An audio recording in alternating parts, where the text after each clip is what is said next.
पंतप्रधान नरेंद्र मोदींनी 500 आणि 1000ची नोट रद्द करून एक चांगला निर्णय घेतला असं सांगत राष्ट्रवादीचे नेते अजित पवार यांनी या निर्णयाचं स्वागत केलंय। मात्र 2000ची नवी नोट आणून काय साध्य केलं जाणार आहे असा प्रश्नही त्यांनी उपस्थित केलेला आहे।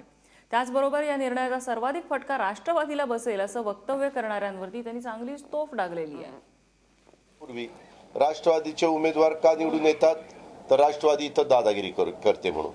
आता राष्ट्रवादीचे का उमेदवार निवडून येतात पैशानी, असं नसतं। कुठल्याही निवडणुका पैशानी आणि दादागिरीने निवडून कुणी येत नाही। आपण बघितलं ह्या देशामध्ये 2.5 वर्षापूर्वी आणि 2 वर्षापूर्वी मोदींची लाट होती। साधे कार्यकर्ते की ज्यांच्याकडे आर्थिक पाठबळ नव्हतं, मसल पॉवर नव्हती, मनी पॉवर नव्हती, तरी ते निवडून आले।